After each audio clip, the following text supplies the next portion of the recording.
On August 21st, 2002, the National Institute of Standards and Technology, NIST, commenced their investigation.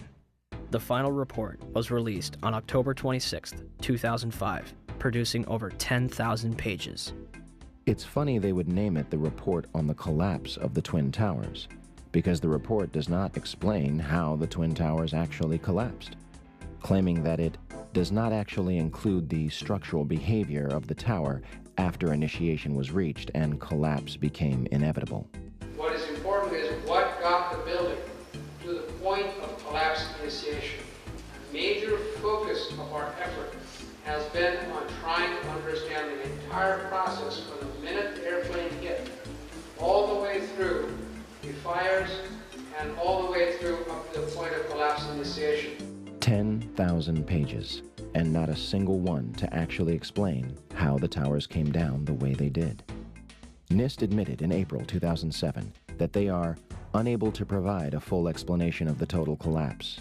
They depend on a professor, a civil engineering professor from Northwestern University, Dr. Bažant, who did an analysis where he claims a progressive collapse could collapse the building. Their argument in this paper is that this upper block of floors acts as a tamper to push down, so it stays fairly intact as a tamper. Makes some sense, right? But wait a minute, how about Newton's third law, which says that if the upper block exerts a force on the lower block of floors, the lower block exerts an equal force, students, on the upper block, equal. If, according to the pile driver theory, the top section here, say this is the 96th floor, should interact with the 94th floor and crush the 94th floor, then the 96th floor should be crushed as well. But in the pile driver theory, you imagine that this whole section goes all the way through all 90 floors and each time crushes the next floor. If you take two objects, which you can crush, and squeeze them together, you crush both of them. This is Newton's third law. You cannot have the same object with the same strength and softness crushing this object without getting hurt itself. It's physically impossible. The pile driver theory not only violates Newton's second law, which we'll see in a while, but it also violates Newton's third. What many people don't realize is these buildings are built to handle several times the load above them.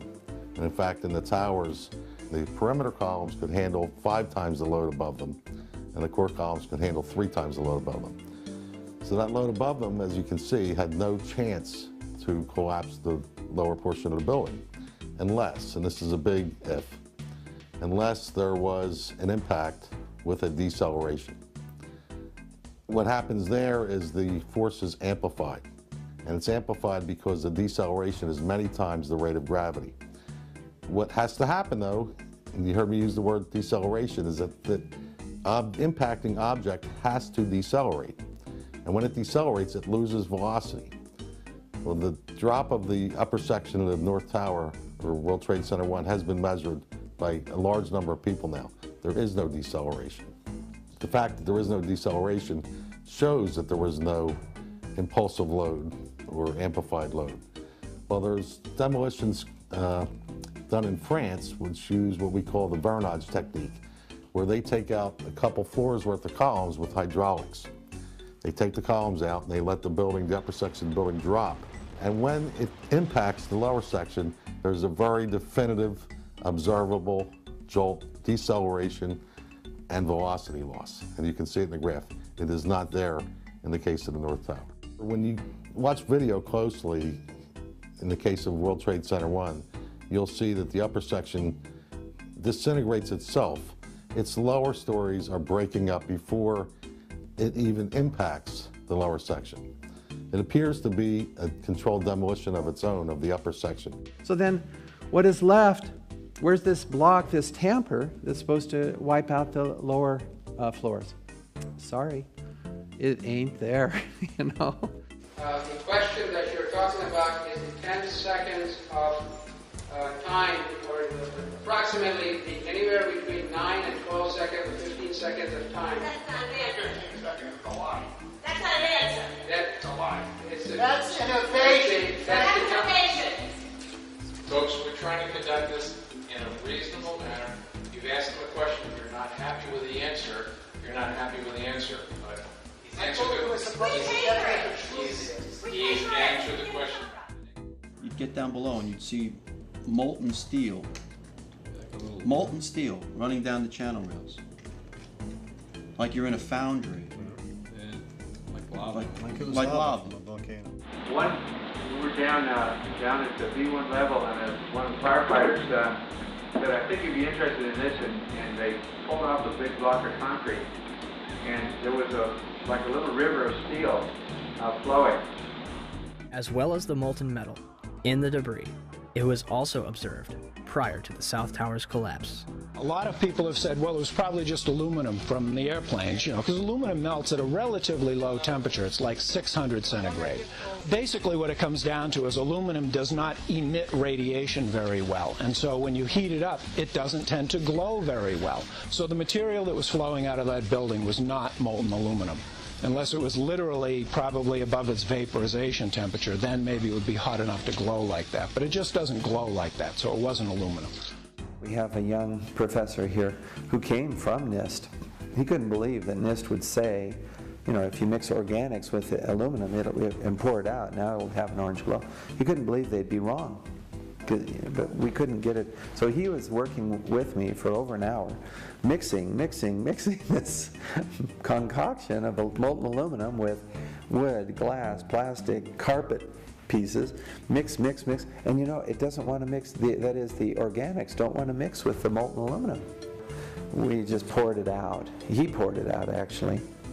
Silvery, not orange glow, no orange glow. New York City, 2001.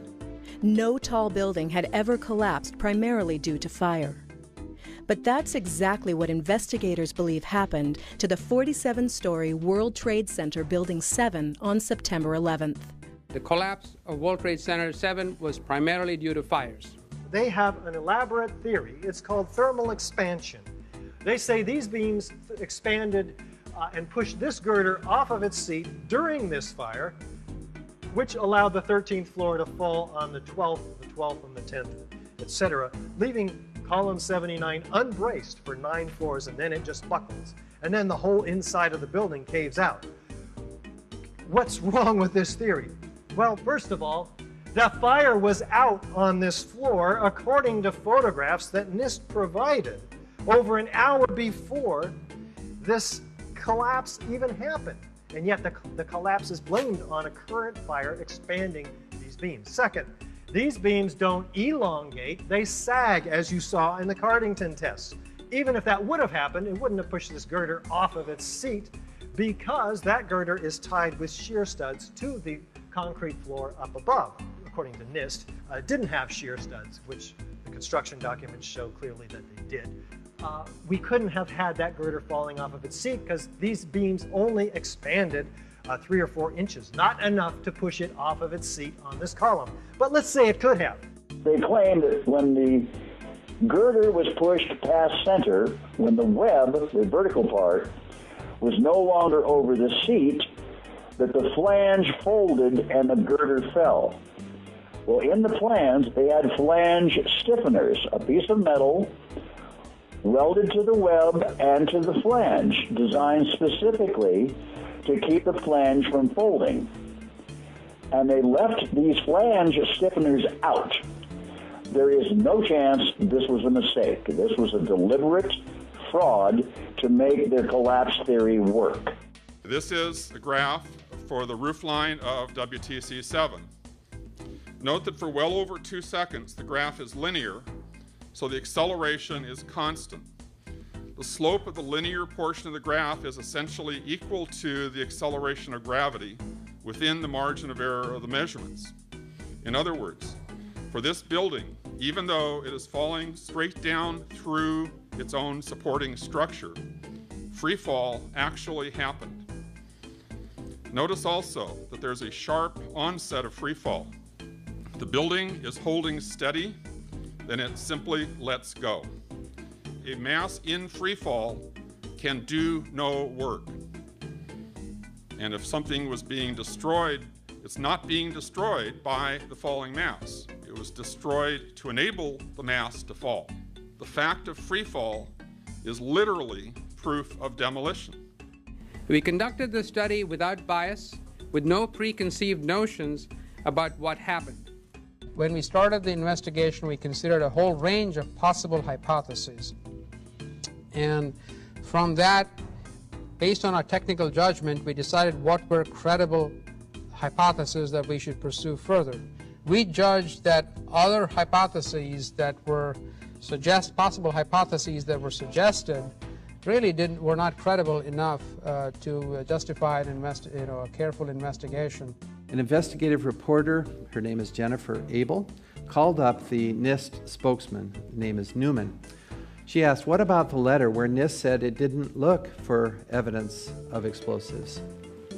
See, they didn't even look. They admitted that finally in a letter.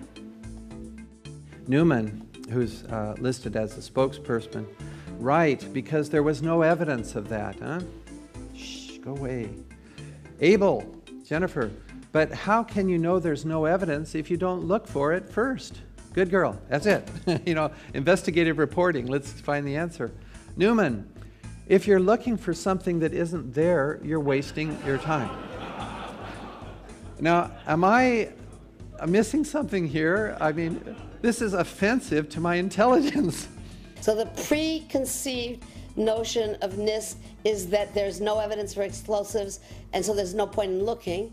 That is the most unscientific thing that you can possibly think of, not to look because you don't expect to find evidence. But fortunately, the dust was examined by independent scientists. Did you know that a peer-reviewed study was published in 2009 by a group of scientists revealing that a high-tech explosive called nanothermite was found in all dust samples? My name is Mark Basile. I'm a chemical engineer, and I began experiments with the World Trade Center dust in 2008.